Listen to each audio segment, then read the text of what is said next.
Hello, everyone, and welcome to the Jam Yearbook. I'm Jim. No, Jim, I'm not playing your reindeer games this time. Okay, I will. I'm Matt. Hey, Who and are welcome to the you? Jam Yearbook, everybody. Last time, calendars work this way. We did June. Now we're doing the July anniversary. So welcome to July from the Jam Yearbook. And up until we did this episode, I had Matt doing reindeer games every week. You Every did? week. I did. Oh, I get you to come on the show and talk about music. You just play yeah, him in I a know. reindeer game. Hey, That's it. I know my phone goes ding. You have a special ding on my Yeah, phone, there and it I'm like, is. oh wait, that's Jim. Pavlov's dog. Do I You get a know, beer now? I can already tell that you are really excited and happy because you were probably sweating bullets this week because you thought that maybe Coldplay's Parachutes was going to be voted into the show. I thought there Uh, might be a chance. I was living in fear. I have to be honest. That would be another album that I would probably just come on and bitch about how tired I am of Coldplay. It doesn't have all of the most popular songs. Yellow is the only song on it that you would have ever Yeah. heard. So at Yep. least, at the very least, they would have sounded maybe a little rare, raw, Fresh. fresh. Yeah, Yeah, fresh, rare, yeah, fresh. That's what I was trying to. Yeah, fresh. two Fra, words into whatever. one. Yep. Yeah. Oh well. You can thank the public. Thank you again. Yes, I'll drink to that. Don't forget that all of the original hate for Coldplay was an almost Mandela effect. One day, they were kind of a cool indie band in the early 2000s, and then some incel wrote a disparaging article about them for a popular music uh, article in some magazine or newspaper about how much they sucked, strictly because a girl stood him up for a date. What's wrong? So it's a true story, people. You can look it up. I'm not going to talk much more about it because we don't need a lawsuit. But Yeah. it's yeah, Yep. I poster child for fatigue. Look it up. yes. Music fatigue. There'll be a Well, picture of that's bands that's just like Coldplay. that's That's you and all. Coldplay. Yep, that's a lot of people, and maybe the votes in the poll was a reflection of that, or there was just better albums to choose from. There were That's better all. albums. Let's get That's on all. to them. Yeah, the It's first one almost was what before we start. I just want to say I didn't talk about this even in the notes. This is a metal week again, almost. yeah, it kind of is, isn't it? Yeah, it kind of Oh creeps shit. there a Well, little yeah, bit. Yeah, yeah. Well, the first one yeah, definitely, and there's one coming on. Yeah. Oh yeah. yeah, Oh yeah, yeah, yeah. yeah. So So the first one is Pantera's "Cowboys from Hell." yeah, and as far as metal goes, I find it really interesting that when I first heard this in 1990, probably or sometime around then, this was like the hardest music I'd ever heard in my life. I was like, what's going on? But now it seems really tame compared to the music that followed it. I listening back to it this week, I can kind of tell some of the reasons I didn't like it. I was thrown off by a lot of the vocal production, the overdubs. I do think Phil, how do I say his name? Anselmo and Zemo. I've never heard it pronounced. Okay, So yeah, Phil. I think we've always just called Anselmo. him Phil. When we've talked about the Yeah, band. Sandy, chime in. How do we Yeah, pronounce yeah. that? But he is a great front man, and he is a great vocalist. He's a really good singer. But I just didn't like the overdubs of like the godlike voice that comes in on that very first track that you Yeah, I know. hear. And I know what you're talking yeah, about. Yeah. like I think it's one of those things that when I first tried to listen to the album, I was like, nah, this isn't for me because it wasn't that organic sense left. I'll save that for industrial music, but it sounded strange to me in metal and kind of hard rock. But I can't disrespect the band either. Uh, what I didn't really recognize back in the day is how amazing Dimebag Darrell was as a guitar player. R.I.P. Dimebag. Hey, R.I.P. I'll drink to that. And he shreds on this album. It's got amazing technique. I was, doing the whole wiki search this week and looking up history, and I we may have talked about this in one of the other episodes when we talked We about did. deaths. Yep. Yeah. But, coming across it again is just so amazing that as a child, he grew up going out for Halloween as Ace Frehley from Kiss. And he was a huge Kiss fan. And we got his first Kiss guitar. I'm not Kiss. When he got his first guitar, he would stand in front of his mirror in his bedroom, dressed in Kiss makeup, Ugh. and pretend that he was playing. And it's really cool that Gene Simmons uh, dedicated a Kiss casket to his funeral when he was murdered. And also, I think one of the coolest stories, I tell you, you hear stories about Neil Young laying a guitar down with Ronnie Van Zant, things like that. But this is the story I would want. He went to Eddie Van Halen when he was meeting him, and he saw Eddie Van Halen's Bumblebee guitar that's on the back of Van Halen 2. And he asked him if he could get a replica of it. And Eddie didn't get him one, never really brought it up to him or anything again. But Eddie went to the funeral and he brought the original guitar with him and laid the Bumblebee guitar to rest with Dimebag Darrell. Beautiful sentiment. It's a great story. I mean, It that's is, when rock and roll has heart. and it shows you what he meant to people, Yeah. right? Uh, even though you didn't really listen to Pantera a lot, people knew him, Yeah. right? Within the business. And for 1990, this was pretty hard. It Hmm. was probably one of the harder albums that I had listened to that point. And really think about 1990, what else is going on that is probably hitting it big in metal? I mean, Slaughter and Warrant. This is hard. Yeah. This is metal. This isn't Cotton Candy Land. And his tone, I think Mhm. I complained probably last week even about like all the chorusing and effects on hair metal guitars. His guitar was dry and it cut like a razor blade. Yes. It just had this edge to it. And so there was a few albums before this that people don't like to talk about. I don't even think they're on Spotify, that they were essentially a proto hair metal band. They're glam metal almost. Yeah, and you can still hear, especially in his solos, he's got those licks, he's got those tricks, he's got super melodic solos. Hmm. Hmm. And there are a few songs where it's like, oh man, this could be a Metallica song, right? Hmm. Until it gets to the solo, it's like, not knocking Kirk Hammett, great guitarist, but just different style and sensibility when it came to soloing. Hmm. His solos were just amazing. I don't know what the thought process was when they made that change from like their hair metal selves to this, whether they just didn't dig the scene and they just started leaning into what they really loved and embraced it. Or maybe Hmm. they just saw that, this is pretty saturated. This ain't gonna make it. We gotta go somewhere else. Well, I like the fact that even though they're metal, they were kind of like a metal funk band at the same time. So I think what they did was they saw maybe the audience that, bands like the Chili Peppers or Living Color had, come along with and what they were doing, but they decided to drive that hard, that kind Oh of, yeah, they drove it hard. or even Faith No More, Yep. yeah. Yep. Faith No More. I can't wait to have an anniversary for them. And That's gonna be fun. All right, moving on, and we are still staying in the metal-ish that realm it of is, it is. I mean, things. hard rock and metal Yeah, are cousins, close cousins, first cousins. unavoidable. Hmm. AC/DC's Back in Black. Sweet Jesus. Hallelujah. Amen. We're going to church because this is a phenomenal album. Yeah, It yeah. to me, it's perfect. This is one of the most iconic albums I think we've covered since doing album anniversaries.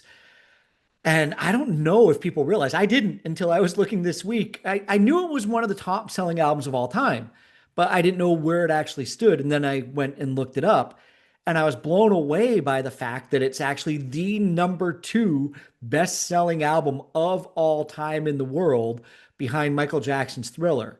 Wow, still okay. And what I really think is a testament for them is when we talk about in the world, they never hit number one in America with this album. No, So I think they only got to number four. yeah, they never hit number one. However, worldwide. So I think this album picks up a large group of fans with each generation. Kind of like how like Pink Floyd has always stayed on the charts. But I Oh think yeah. AC/DC is a little more accessible to a youngster who's going to pick up and like some hard rock music. Yeah, it, it's amazing that despite how big it was, that it never reached number one in the US. No, and this to your point, this is an evergreen album, and because of this album, the band itself is evergreen. It's like they're never people are never gonna not gonna know about AC/DC. Hmm. You know, all those sales and not reaching number one is weird. And I actually looked as to like, well, what was around that was holding it out of number one? But there were some big albums, REO Speedwagon, High Infidelity, Oh yeah, yeah, to yeah, name yeah. one. Mhm. But the one that really floored me, and this is the album that kicked Queen's The Game out of the number one slot at the time, Barbara Streisand's Guilty. They got cut out by Didn't her Barry Gibb and write a song on that yeah, album? well, That's yeah, what they do happens when Barry Gibb Woman comes in and Love, writes. right? Yeah. Jesus. Um, but after Back in Black hit as big as it did, Mhm. older albums started entering the charts. And pretty soon they had four albums in the charts. And I think the previous band to do that was the Beatles. I don't know if anybody else has Wow. Yeah. accomplished that feat. And another great thing that happened, and this is kind of what screwed my chronology up when I was a kid about them. It's like, wait, they had a band with this singer. Now they have a Band with this album guy. or an Yep. album with this singer. Now they got an album with this other singer because they finally gave Dirty Deeds Under Cheap a US release. And that Yep. completely screwed me up. It's like, are these two related? I had no idea. How did this album come out 5 years ago? Yeah. Yeah.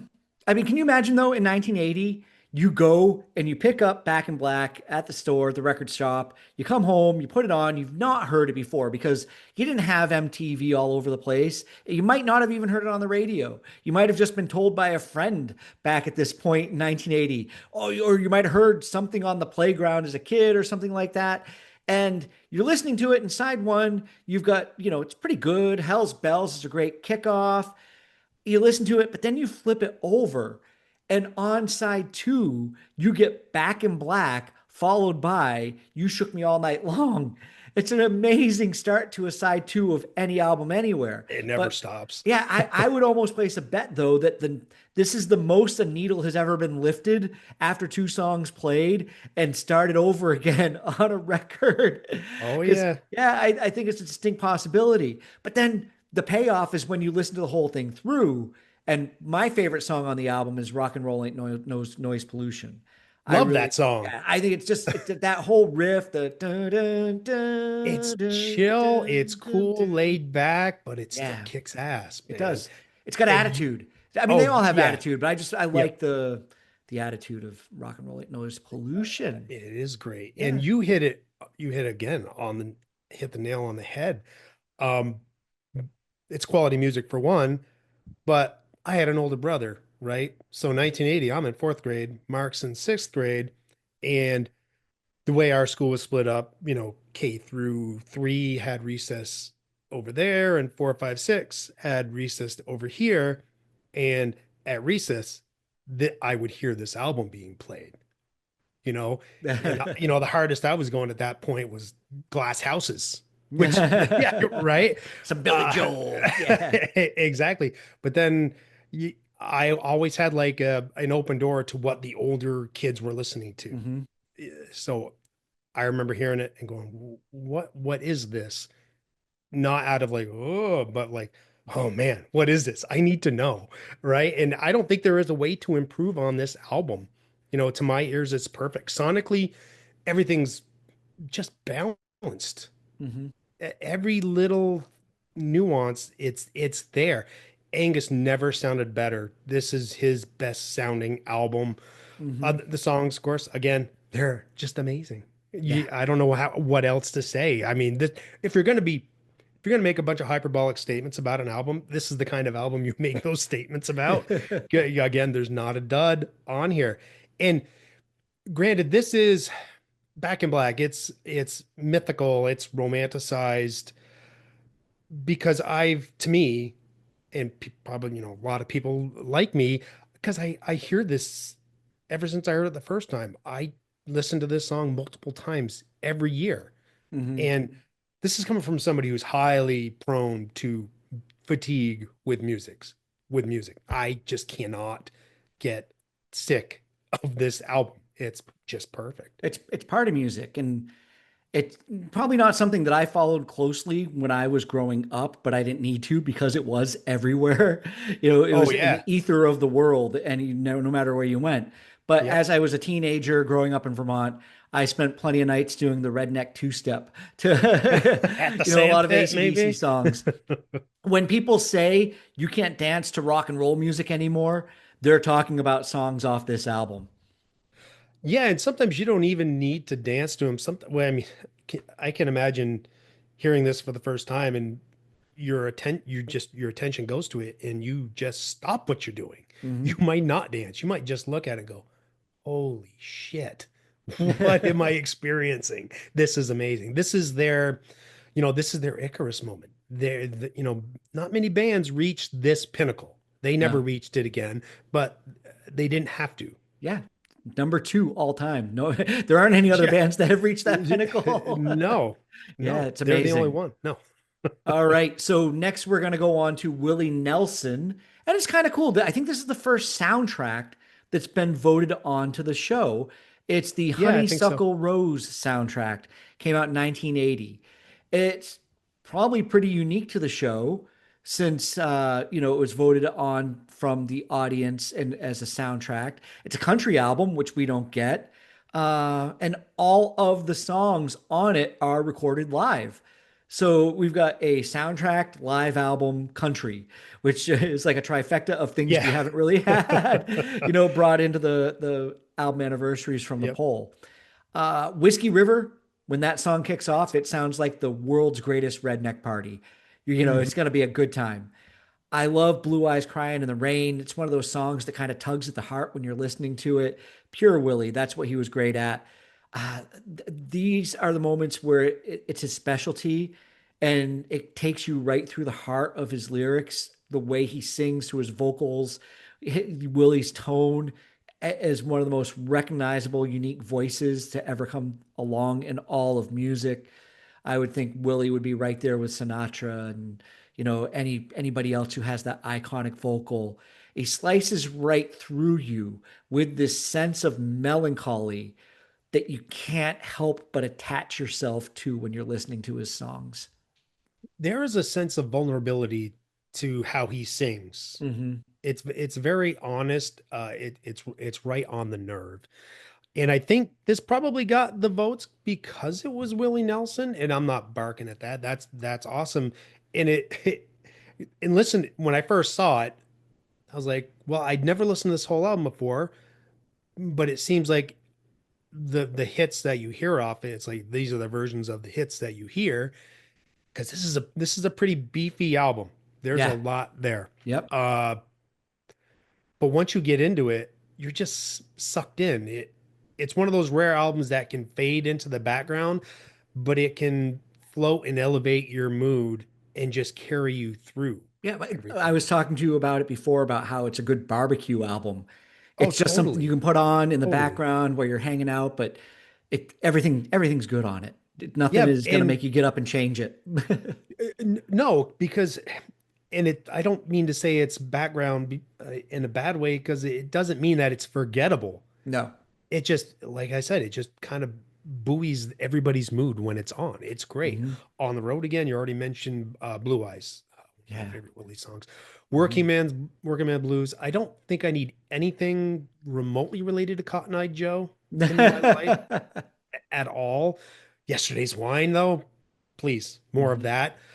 There's a couple times where I noticed he might have this trick in his music that he falls back on because a lot of songs started making me want to sing "Mama, Don't Let Your Babies Grow Up to Be Cowboys." I think it could just be the Yeah, way the yeah. bass is going boom, boom, and just the notes, the transition notes that it takes. Mhm. Well, there's a And hang. He has a lot of yeah, hangs in his songs. The way that chorus, "Mama," but it pauses and then there's a hang, and then the way it comes in. yeah, I think, there's like a big note, and then it kind of goes down, and then it swells yeah, back up. yeah, Yeah, yeah. and they must have been real tired of playing Good Hearted Woman because they put the pedal to the floor and just let's see how fast we can play this song. And it kept speeding up, which is Well, awful because I really love this song. I mean, keep in mind it's from a soundtrack from a film. Now, I don't think this song was written for the soundtrack specifically, but the No, because song, isn't it a Waylon song? yeah, yeah, the song had been, yeah, it is. You're right. Yeah, it's a Waylon song. But this, there was a love triangle in the movie. So Yeah. maybe Willie was on stage. I've not seen it. Maybe that should be my next bit of homework before I do this again on the show, is to try to find the movie. But maybe Willie was standing on stage with these two women on each side, and he had to get through Good Hearted Woman as fast as he could. Oh, maybe. And I really dig Or that maybe his this dude. band wanted him to get through it as fast as they Yeah, probably because they're like, this guy's got two women fighting over him. What am I doing wrong? could. But I think it's really cool that knowing loosely what the movie's about, Hmm. and this is all live music. It Yeah. it really seems to fit what soundtrack should do Hmm. is support the movie that it's coming from. Enough, Willie, Jim. Enough, Willie. Enough, Willie. Okay, so let's move on to something I know Jim is extremely impatient to talk about, and that is Fleetwood Mac's self-titled album from '75, I believe. Fleetwood Mac. Yeah, it's Fleetwood Mac by Fleetwood Mac.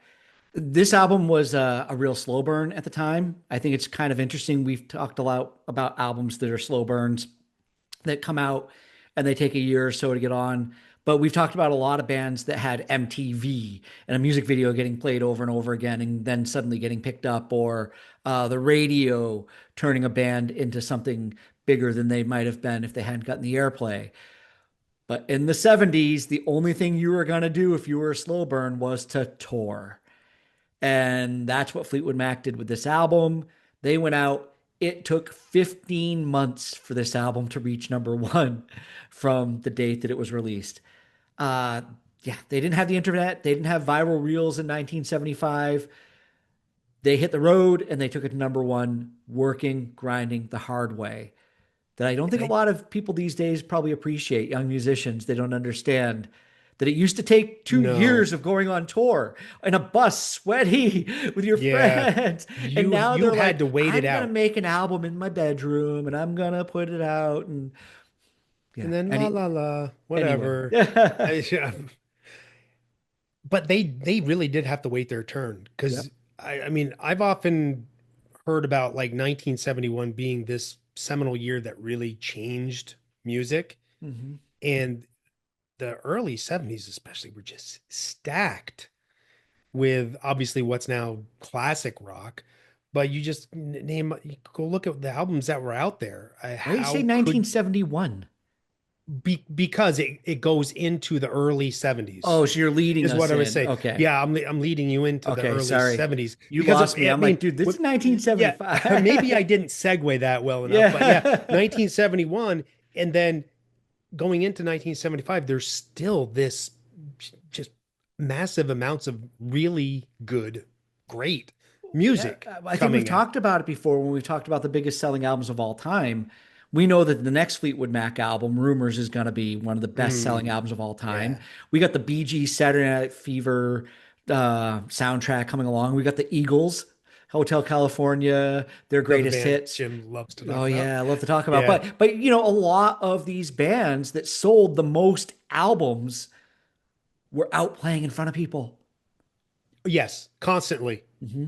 constantly, and Yep. with nothing but booze and drugs to get them through it.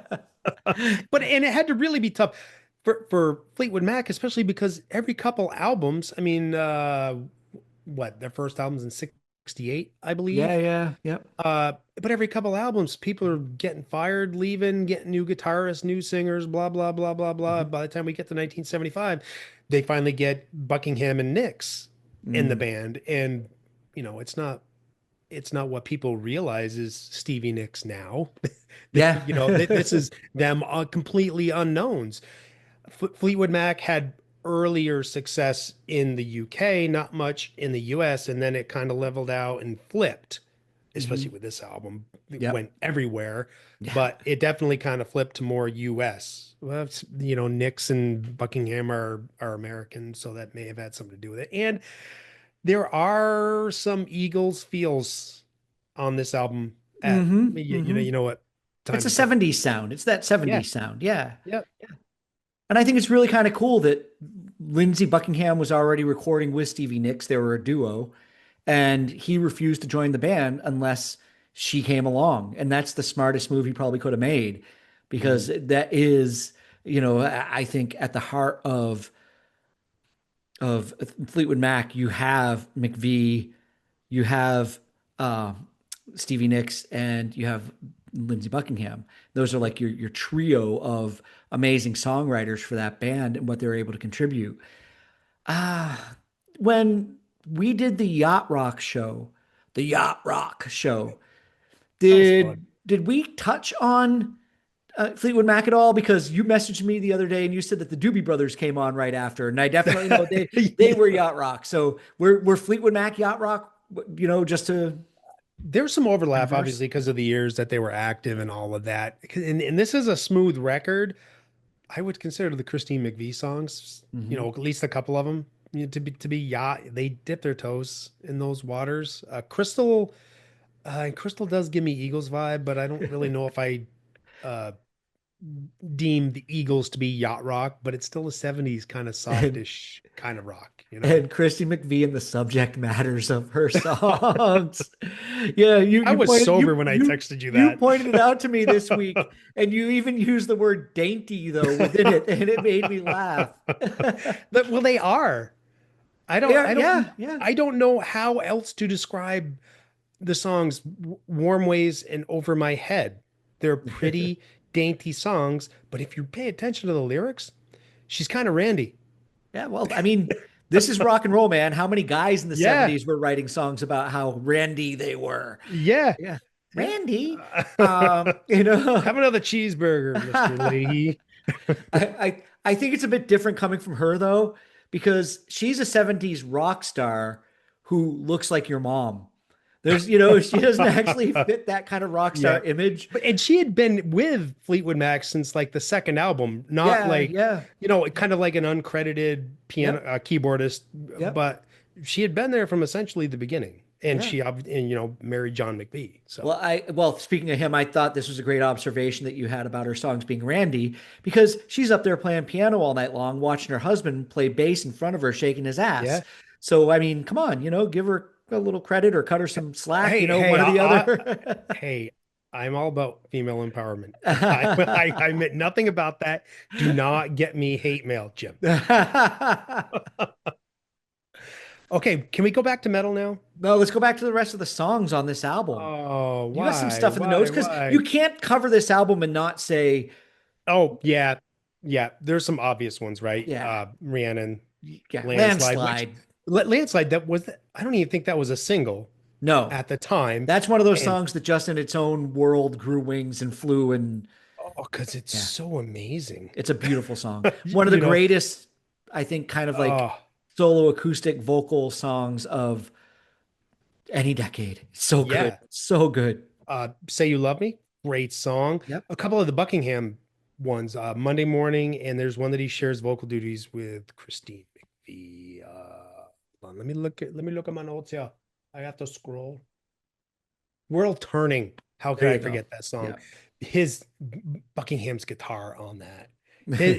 He is one of my favorite guitarists. When I think it was in the 90s when they had that VH1 concert, The Dance, and I got Hmm. to watch him play. I He is so Yeah, he's amazing. probably one of the most underrated guitar players. When people talk about the greatest guitar players Yeah. of all time, he's never brought up in that conversation, but he never played like he wanted to be that guy performance No, his wise. guitar is very subdued in the Yeah. mix. But what It's you always a hear is very incredible. smooth sound, Yeah. but his playing is just Well, he phenomenal. was also Which playing with just his love it. fingers and picking and such Yeah. before kind of Mark Knopfler came along and was doing it for Dire Straits. Oh, true, true. I mean, different style, but I mean, I love Mark Knopfler too Yeah. Yeah. because I love the finger picking style Hmm. when it's used in a rock sensibility, Yeah. not Yeah. just in a classical. And the closing track, I'm So Afraid. I remember hearing the song for the first time. And I'm like, oh, this is kind of creepy. This is eerie. Not enough to like throw me off, but it was like, uh, it kept me coming back for more because there was just mood to it that just Hmm. would keep drawing me in. There was something that I heard in Fleetwood Mac albums that I remember hearing as a kid growing up, and even though there were very poppy songs on them, there were Mhm. weird songs as well. They weren't shy of dipping into some instrumental stuff from time to time. or I would say experimental stuff, not Yeah. instrumental. Yep. Yeah, yeah. Well, when you got the musicians to pull it off, yeah. Oh, they do. Yeah, yeah, big time. And they really always have. I mean, Bob Welsh, when he was a great guitarist. Peter Green, he was a great Mhm. guitarist, but this 1975 album was where I don't know who grabbed who by the scruff of the neck and said, "Hey, let's make a really great sounding record." And And they they did did. it. They did it. You and I both have played bass lines in our life that we probably were trying to play with original music, where there was a move that we did that would have copied John McVie in some way Oh, hell yeah. I because mean, he was that influential as a bass player. one of the best rhythm sections because it was just so damn tight. Yeah. I mean, Yep. you name the band Fleetwood Mac. Even when they Mhm. started, it was Peter Green's Fleetwood Mac.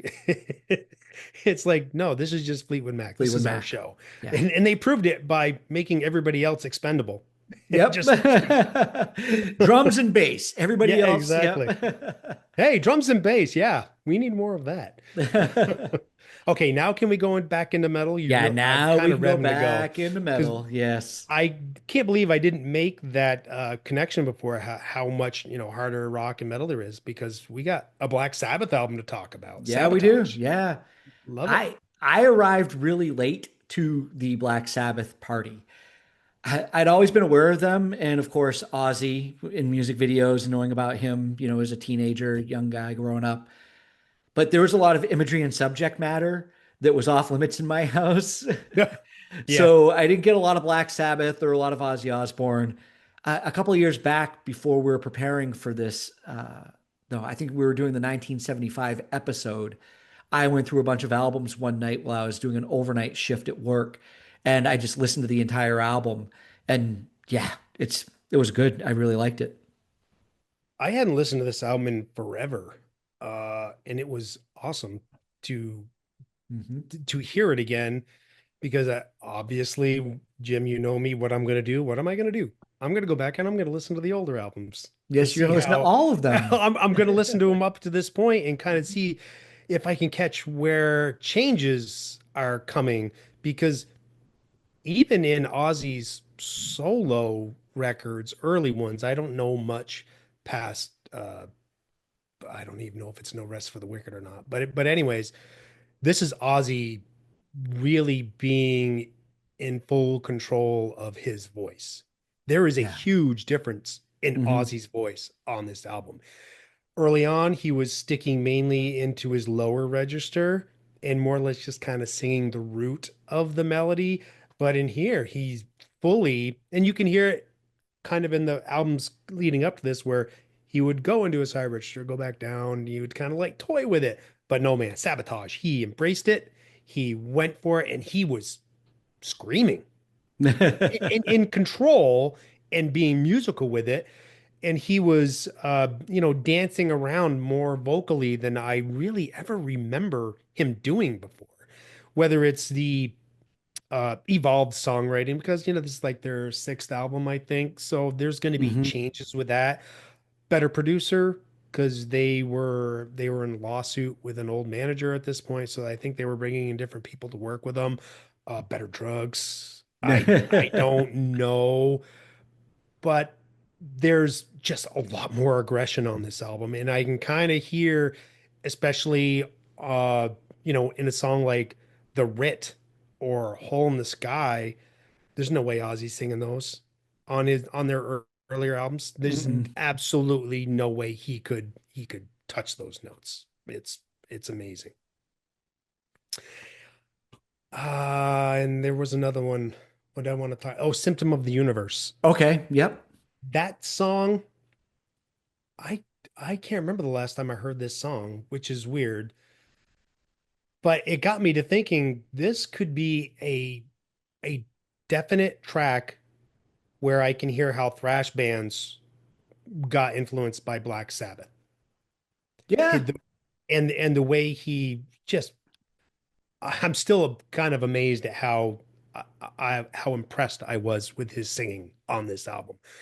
But the guitar work in Symptom of the Universe, I'm like, that's thrash. Yeah, I can hear that. I can hear that element in there. When I listened to the album back, I did listen to it again this week. But when I listened to it back in, the a couple of years ago. That song, "Am I Going Insane," was Oh definitely yeah. what stuck with me. And that I think that song kind of still reeks of classic Sabbath. That kind of Yes. like craziness and that mental aspect Hmm. of what Ozzy plays with. But yeah, I can hear where you're talking about how it would have influenced future thrash. I mean, obviously, Black Sabbath had a lot to do with opening the doors for the full Oh yeah, floodgates of yeah. metal for pretty much Yeah. everything. Yeah, Uh, in newer Remember our genres. remember our metal show? It was Black Oh, Sabbath was yeah, number one it of all was. albums. It was. Well, Yeah, we didn't vote on that. It was Sandy. That was all Sandy. it was all Well, Sandy, but we didn't yep, disagree with him. yep. But and I will say, you take a newer genre like thrash, right? It doesn't just spawn, right? Hmm. Boom, hey, here's thrash. No, it's like I'm never going to be so brash as to say, oh, the Ramones were the first punk band. No, they weren't. They were just the first ones maybe to get those records, that kind of exposure. Well, there were elements There's of this. just a natural build from obviously influences everywhere. A lot of metal fans aren't fans of the Beatles that I've met in my life. There seems to be a bit of a difference there with whether they like the Beatles or not. But the only reason why I'm going to bring the Beatles into this conversation is because Helter Skelter is sometimes considered or written Hmm. about as the first metal song that ever existed. And Ozzy loved the Beatles and he worshiped Paul McCartney. And there's a great video online of when he got to meet, and this was probably in like 1989, 1990. This was Hmm. later in his career and him getting to meet Paul McCartney. Paul McCartney just kind of walked into a room and Ozzy turns into like a 12-year-old boy in front of him, like, "Oh, hi, how you doing?" Well, yeah, And sir, put I history, you're hear not going to avoid it. but I heard some elements of Helter Skelter in the guitar work and playing on a track or two on this album. There was something Okay. that was there that captured that same kind of energy and helped me like associate Ozzy's love. And I'm sure if Ozzy loved the Beatles, probably Tommy Iommi did, probably the rest of the band. Oh They were all yeah, probably but big fans.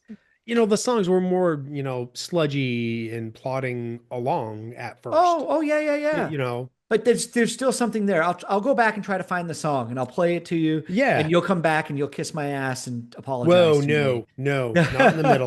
Not in the middle. Not again. I also want to go on the record and say that I listened to what is it, Super Czar? Yeah, there's a T in the middle, but it's silent. So it's like Super Czar, like the Czar, the king. Yep. Yep. Um, this I just kind of found like it was like an evil Disney soundtrack instrumental. And that's just that's all I have to say about it. But if anybody wants to go check out, if anybody needs some like evil instrumental Oh, music, this is it. This is exactly what you need. the bizarro Britney Spears. Yes. That's Wait, so we've gone through all the poll winners now. it. Now we got to I get on to the believe rest. believe we saved the best for the last now Yep. for the rest. Yep. So the losers, the Corrs in In blue. 2000. Yeah. I don't know anything about this because I didn't think it was going to win, so I I, didn't bother listening to I'm it. not surprised. What you completists you used to listen to all the albums that people were going to vote for. No, I this know. this this was a massive album worldwide. I think this was the album where they got a little exposure in the States that Are they helped. Scottish They're or Irish. So, Irish? yeah, this is Okay, a really cool Irish. thing. And this is what I respect about them. They're an Irish family band that play a little bit of traditional music mixed with pop.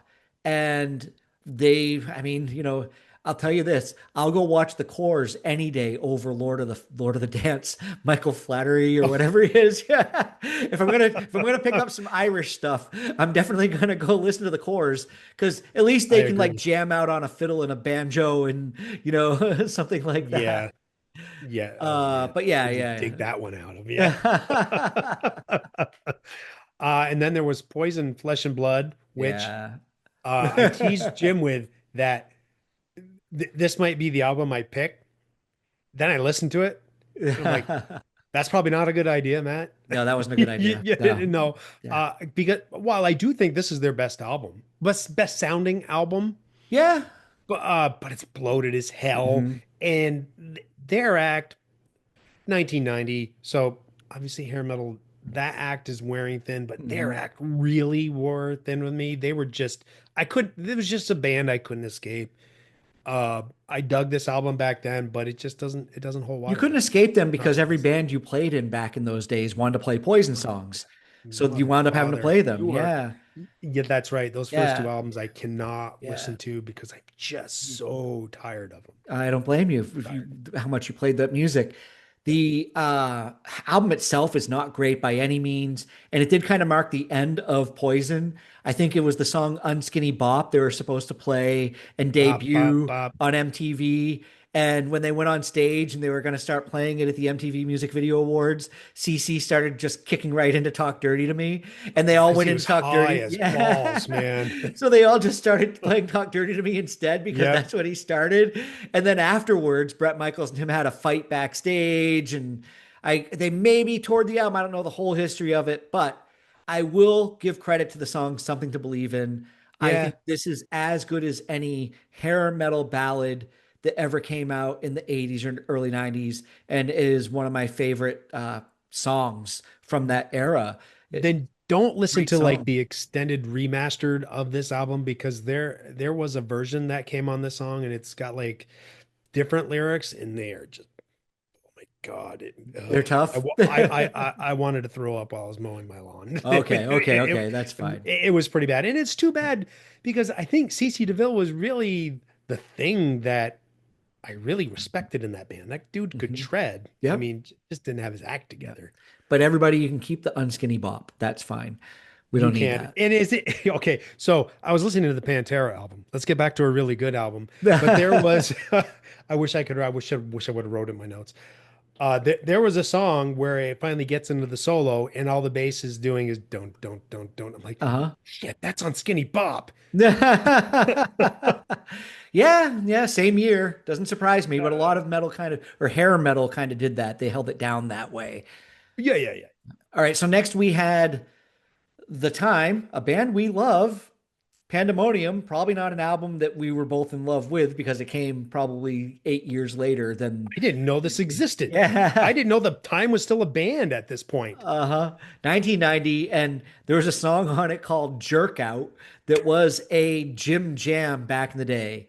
I Jim think, Jam yeah, jerking, I think that just like jerking is a gherkin. apologizing, hey, easy there. I think apologizing the same way that I did for some Belle Biv DeVoe music an episode or so ago. I should apologize for Jerk Out and not admit to the fact that this was a gym jam now in this day and age. Uh, Jerking everything in sight. how did that Jim Jam dance go? Anyways, I can only see that lead into some slaps. I don't know how you would get this. Give us a show, Jim. Get up, No, I'm not doing do the that. Jim Jam dance to All right, we're gonna go to work out. Yeah, let's go there. 1985, and it was the Back to the Future soundtrack. Yeah. Yeah, well, I didn't tease you with it, but I did No, contemplate. you did. You Did did I? Okay, I did. a little bit. This was I listened to almost it because I thought, well, I can see definitely see how you would pick it. yeah, this was almost my choice for the album for the month. Really close because even though I picked a different album, out of everything for the show for this album anniversary for July, I've probably listened to the Back to the Future soundtrack more than anything else. I had this on vinyl when I was 12 or 13 years old and flipped it over and over and over again and loved it.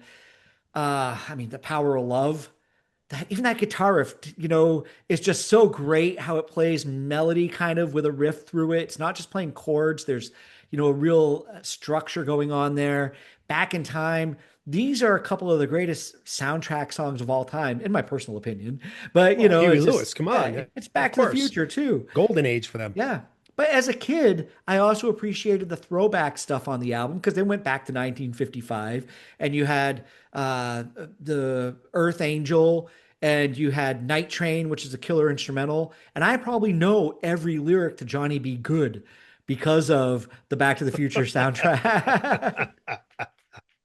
And the 80s were a very special decade for music soundtracks. Yes. They became a different beast in the 90s. I mean, you say you like all the old school songs on here. It's because they were in the movie. Yep. They didn't feel the need to get every hot artist under the sun for a bloated 15 song soundtrack. No, they put music that was in the movie in it. And I love having like the an orchestral movement just plopped in the middle of a soundtrack with pop songs and Yeah, old yeah, it's songs cool. because Yeah. it shows that that music is actually more important to the Hmm. movie because Hmm. it goes with the story. With what's going on. Yeah, yeah. And when you hear it, you wouldn't think this, but you remember what's going on in the movie Hmm. when that orchestra is playing. It's great that they put that stuff in there. And then we had Aretha. Who's zooming who? Had to put it in the poll anyway, because it's Aretha. Got to show Yeah, some respect. Sorry. But really, funny. So funny. this was a Aretha appreciation album by all means. Yes, It it was was. full of hits and guests. I don't know for a fact, but I'm sure these songs were written for her to go out and perform. Uh, and yeah, but it's still fun. Freeway of Love is a fun Aretha Franklin song. It's all Yeah, it right, is. it's I'll agree cool. with that. And then Sisters Are Doing It for Themselves is a song that has never stopped empowering women.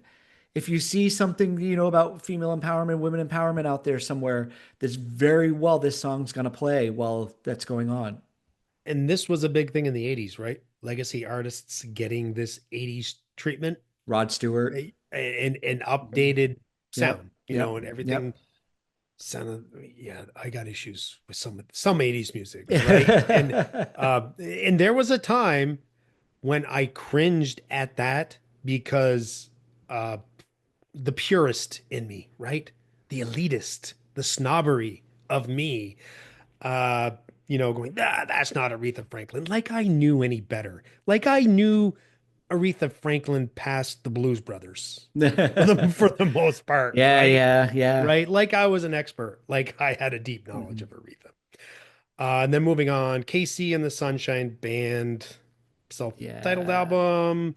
I had the dickens of time getting through this record. I didn't even put anything in the notes about this. I was like, Ooh, however, I think the shake, shake, shake, shake, shake, shake, shake your booty is yeah. on this. So you wanted to see me dance.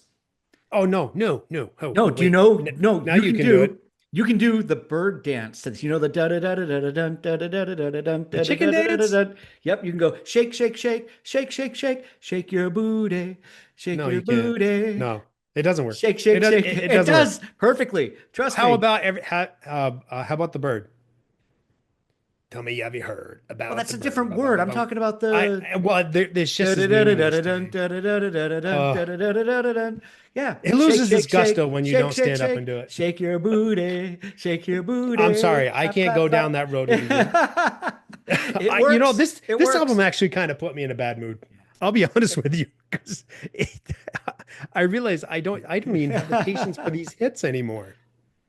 Well, they're gonna keep I coming. hate this. So I know, and I hate to say that. I really do. yeah, now you get Uh, to not only but listen to the hits, you get to listen to all the B-sides that you didn't want to listen to the first time around. yeah, I eventually made it through. I challenged myself. Yeah. After a while, it becomes just a source of pride. It's like, oh, Yeah. damn it, I'm going to get through this thing. Well, I think it's gonna be time for us to get on to our choices. Oh, my choice. Yeah, your album. So, What's it gonna be? so I'm bringing an album I'm really not that 100% happy with, which is weird. I should have just did what you did last week and not pick one because, hey, whatever. Jim just wanted to do that. Well, yeah. Okay, Jim. I'm looking at you. uh, Voices, Hall & Oates. I had to. Mhm. It was that first a You pretty had to because I obvious messaged choice. you. You're gonna Yeah. pick Voices, Hall and Oates, aren't you? Well, Basically. yeah, and then I said, "Well, I thought I was gonna do Flesh and Blood," and then no, No. because it was after I had listened to Flesh and Blood. It's Yep, like yep. I might as well because I ain't doing Poison. We're not going down that road. Uh, Voices is a good album on its best day. So why am I going to waste everybody's time? Because I did some soul searching. I came to realize some things about myself or reminding myself about these things. Over the years, I have propped Hall and Oates up, mainly out of loving a bunch of songs Hmm. in a couple albums. Voices is when I kind of actually remembered their names because of the hits, Okay. right? You Yep. Make My Dreams Come True, and Kiss on my list. You Hmm. know, they were on some KTEL albums that I have and absolutely loved.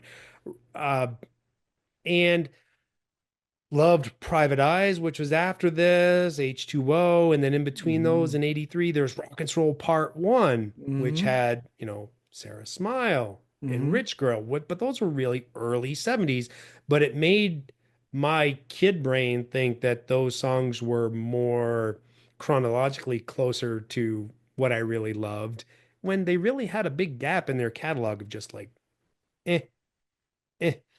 Yeah, you know, there's just they're big. I can realize there's big gaps in what Yep. I know about these guys. The do hits, they're the only singles that really mattered to me. I still love those songs just as much as back then. I remember when they would come on the radio, I'd be like, shh, shh, you know, turn up the radio. Um, but after now, really digesting the whole album, they stand out more so because they're so much different than the rest of the songs on Hmm. the album. There's some straightforward rock, like How Does It Feel? Hard to Be in Love with You. There's good songs, uh, but some of them just aren't memorable after the fact. You know, I'm gonna I would recognize them when they played because that's just how I'm wired. But will I will I revisit them? I don't know. How does it feel? Maybe because that song Mm. did kind of grow on me. You know, I found myself today just kind of, how does it feel? Like, wait a second. Why? I How is yeah. that? How is that an earworm? I have I no idea. I have no argument against you. Like I agree with everything you said listening to the album this week. It's a album that's full of nostalgia and question marks. And I Yeah. don't have a lot of experience playing entire Hall & Oates albums in my life. I've always normally gone straight to the hits, but I had to check to make sure I put the right album on when I started this because the lead song, How Does It Feel to Be Back, How does it feel? Yeah. has John Oates on the lead vocal. Yeah. And that was a really kind of a bit of a surprise to me when It it kind of came takes you on. aback, I doesn't was it? like, what's going on? This guy sings the backup. If sometimes he just shows up in the music video and you're wondering what he does there. Yeah, But he does he sings a few songs, yeah. but yeah, Woo, you think of Daryl Hall as woo, woo, yeah. woo. And that's it. That's It is Daryl Hall and Hall. Oates for a reason, right? I remember I worked with a guy. He was talking. You know, when I was a kid, I used to think this band's name was Hall and Oates, like hauling, haul in. Hall and Oates, Yeah, he yeah. was hauling oats. I'm like, why was he Oh, hauling that's oats with John funny. Barleycorn? What was going on with that? But I almost made that same comment, but I didn't want to come off as John Oates bashing, right? Because I can lack tact at times, as I'm sure Jim knows. I know a lot of people who know me know that. Uh, and but between the two of us, who's had a successful music career? Not this guy. It's Not John this Oates, guy right? either. Yeah. Exactly. Um, and there were some parts. Sorry, I know I say a lot. It's just my brain it skips like a mile You an you hour heard it, I sometimes. didn't. Keep Yeah, going. exactly. It you could definitely hear 1980, they're probably being influenced by some new wave. And it could be because Daryl Hall worked Yeah, with yeah. Robert Fripp on his solo album in Hmm. 1980. So he's getting, you know, experience into King Crimson sounds and stuff like this. I don't know how else you explain songs like Got a Lot of Nerve and do do wop diddy or diddy do wop. Diddy do wop. That's what it was. You Dude, know, it you've got started like out. a soliloquy of notes going on here. Let's get through this. Yeah. Oh The my God. big look at this. I'm I looking at know, your I know. notes. Well, because I'm like, I don't like this talk album. about Let me talk write a about 10-page it says right paragraph. here, talk about the clunk factor. I just have to pick on you over that because I'm You like, do. I don't like this album. I do kind of like it, but Yeah. like, I know that's right. It's right. I'm gonna tell you It's like everything I don't like it's about like this two album sides of the coin. that I There's a picked. Daryl Hall side and there's a John Oates side. There's a good and there's a bad. There's mostly bad, but I kind of hate myself for some of these freaking songs growing on me. Probably because I listen to it so much because I'm trying to understand it. I'm like, Africa didn't grow on you. God dang, that song was awful. That's unfortunate. I bet they would like that back. That's and right there. That's right there. It says talk about the clunk factor. Yeah. Hall & Oates have a lot of clunky songs. And for a guy lyrically challenged, clunky lyrics, they're like a speed bump to me. And I pick them out and I'm like, whoa. Hmm. And then it makes me pay attention to the melody that's going on. Like, how do you not self-censor with this crap? Because United State is just awful. I don't know how you Do I he's trying to equate expatriate or live in the relationship. United Yeah, States? he's trying to compare relationship problems, but using political language, Yeah. right? Yeah, all right. Clunk factor. Make an amendment to the Constitution to preserve the state of our union. Do I expatriate or live in our United State? Those are lyrics to a song, man. That's just not Yeah. that's just not. And it's a frequent thing with them.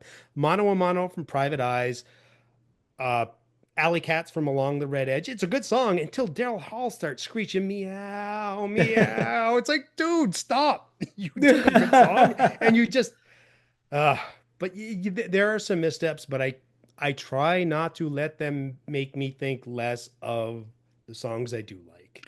Hmm. Hmm. And So yeah, that I think.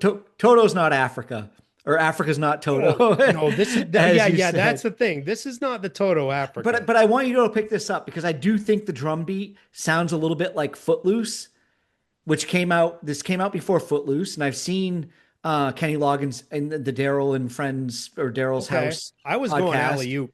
I was And, going alley-oop but during also the that, but framework of that song Africa reminded me of Thomas Dolby's Eastern Bloc.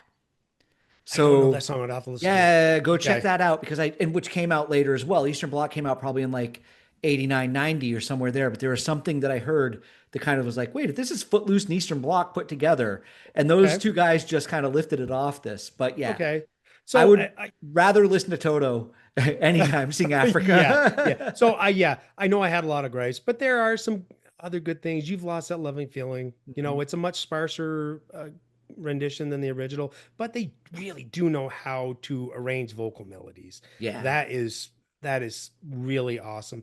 And every time you go away, I don't know why they didn't release that as a single. Paul Young had a hit with it in '85, I think. What when they go back to that Blue-Eyed Soul, that's their sweet spot for a lot of the stuff. Yeah, it You is. know, so there you go. There's a lot of griping about Hall and Oates. I don't know why I had to get all that off my chest. And I think that's all we got for our July anniversary. So, Jim, I believe it's your turn to sign us off this time. That feels Uh, weird taking your Matt, line. Matt, You Matt, Matt. usually Wait, say that. hey. Wait. Oh, you want to participate this time? You Yeah, didn't. You didn't want to last month. I've got an Now album all of a this sudden you've time. got an album. Yeah. I don't think we need to hear this. You do because you I already know. know there's a I know. 311. There's a I, 311 I album. It's the 311. And 311 that's how long he's going self-titled, to go on about this. 3 hours and 11 self-titled minutes. 311. And it's yeah, so okay, fine. I won't go on about it. You go first. 311, it's sometimes called the Blue Album, like Weezer's the Blue Oh, Album or okay. something. But it's I blew 311, myself. self-titled Yeah. 311. Yeah. What did you think listening to it this Uh, week? well, I'll take it easy on you, Jim. You walk Sorry, softly. that sounds a little combative. Came out hot. Holy crap. Let me pull that energy back in. I've learned not to poke you about 311. I did that once but then I have no leg to stand on because I just like to kind of poke people kind of ignorantly. And then they fire back. I'm like, shit, I don't know what I'm talking about. They do. So I'll go I get more I, I beer and lose. spend time telling you how great they are. Yeah. And I also know that people take music they love personally. Mm, So I try not to say, oh, that sucks. Right. So right off, 311 doesn't suck. They are they especially now they have grown musically to where I do like more of their songs now than I used squeeze to, me. which is kind of flipping it on its head where we say that bands are usually better early on. I actually enjoy more of their later work. And I really respect and love the positivity that's in their music. But their message gets lost on me because Nick Hexum, Yep, yeah, uh, yeah, yeah. he is very drony when Hmm. he sings, so it kind of lulls me. And sometimes him and Essay, sometimes the vocals are just so rapid fire. Again, lyrically challenged. I can't understand what they're saying. We don't know either. Okay, oh my God. I We're feel out there so like much, phonically I singing feel along. so, oh, We doing just, the Bon Iver method. yeah, Okay. there are just some important Then lyrics how do in you those know it's a songs positive message if you can't understand the because there's lyrics? one lyric in the middle because they made a creed as a band when they started out that they would never write songs that contained anything but Yeah, positive but the messages. casual fan isn't going to know that. Well, screw the casual fan. Oh, you heard it here first. Yeah, Gatekeeping on 311. that's right. That's I'm the like the combination deadhead of on the the fish lock fan 311. of You know, 311. so right off the bat, I recognize my opinion and position comes from ignorance mainly. You I would don't have love to a, see them live. and that's the element I believe I am missing, Hmm. right? So good. So Yeah, good. yeah, because especially this album, it's not particularly great sounding, and back to the vocal, there's really not a lot of like strong vocal melodies. Mhm. So what do I do? Go to the music, and there's not a lot of really strong melodies within the rhythm section. I don't You know what? What? No, no, no, no, agree. no, no, Shifting no. on me Hold on, here. hold on, hold on. Because this album, this is not like uh full form Peanut on No, it's this not. album, It's not. That comes along on right? Transistor probably. Exactly. And like Yep. I'm saying, Yep. they Yep. get better as they get older, Yep. a You're right. rarity for bands. Yep. Yep. So there's just not a lot for me melodically to grab onto. And so I can't understand the lyrics. I can't jive with the melody. And I do dig that they pull on from a lot of different genres Hmm. for what they do. But if you don't have that one thing that is you that pulls you into music, for me, it's strong melody. It just sounds like a mishmash at times. That's all. Okay. Okay. That's all. Hey, you've helped me appreciate the band over the years. I just think this isn't their strongest album. I will say, oh my God, it's the song before WLMD or something. I probably wrote it in my notes here. Don't stay Don't stay home. home. Yeah. Don't stay home. I'm like, I actually I put that song on my mega playlist, Hmm. right? But I think the biggest positive thing I can say is again, thanks to autoplay giving me Portal for Pyros afterwards. You know, everybody has those moments in life with music that they love and they try to explain it or talk to other people and they have that just don't understand, man. Like Like this, every Fish fan it gets has me to in the say feel. that. Oh, there's stuff that gets you in the feels too. You, Mr. Yeah, Bonnie I know, Bear, but I'm you not the one know, taking that position right now. I am taking that position. No, And and I get it. I and get it. I think you actually have more to say than I do because I agree with you. This isn't their best album. I picked it because this is, an album that I've already gushed over on the show All mixed because, up. Yeah. yeah, it initiated life moment changes for me. Just hearing it on the radio. I mean, what if Collective Soul had played on the radio that afternoon and not 311? It was I gotta let Jim's it deepest shine. lyrical moment would have been, Yeah. yeah, Yeah. yeah. Oh, I'm sorry, I gotta You get my know, toilet roll. Yeah. music reaches us and teaches us at the right time when we need it, when we hear it. And I think Yes. that 311 helped me get through the 90s and did that for me. I also, just a little side tidbit. You don't like the sound or you have some issues, but what I do like about the album is how it was recorded because they have what's called the Hive. They had built it. It's their own home recording studio in Omaha where they used to practice as kids in high school as a band. And Okay. they I dig actually that. they recorded this album playing live in a circle, all the main instrument parts Okay, I are dig are that. them all standing together in a room playing everything until they got it right instead of track by track by track.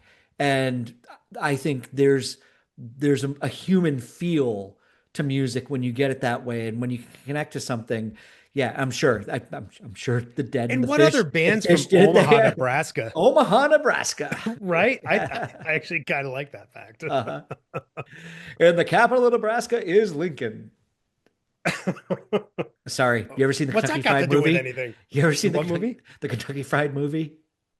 Oh my God, I haven't seen that since I was a kid. Yeah, but I don't know, they put a record on or something and they're like, Yeah. "Yeah, and the capital of Nebraska is Lincoln." I don't know. Anyway, moving along. Random If fact. anybody else is The watching this and you're old largest like ball us, of twine in yeah, Minnesota. yeah, you were 12 years old watching a movie you shouldn't have been at the time. You'll Supplies. laugh. All right, so here we are. It's my line because we are at It's the end your of the line. show. Yeah. I don't think we're going to try to predict what we're going to do next because we keep getting it wrong. Yeah, So we do because we- we've tried to we're still going to come do the high have some faith kind of thing. subject. We're still going to do the high Anniversary. faith thing. There's some subjects, but we're Yeah. trying to catch up on the anniversary But show. man, life takes over and life comes first. It does. It You does. gotta But I take care do of that think stuff. right now, as we're recording this, we're at the beginning of July.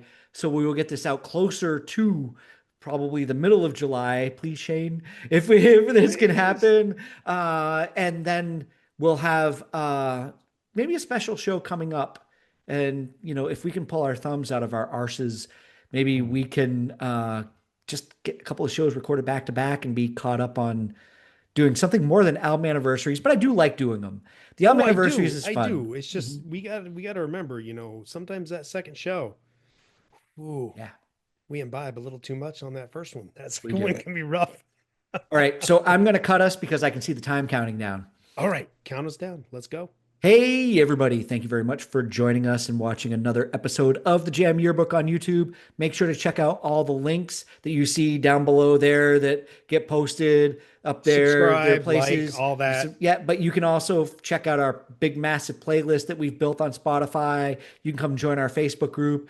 There's stuff that's going to come up in the future we're really excited about bringing to you. We've talked about this before, and we follow through on it. There's more to come, people.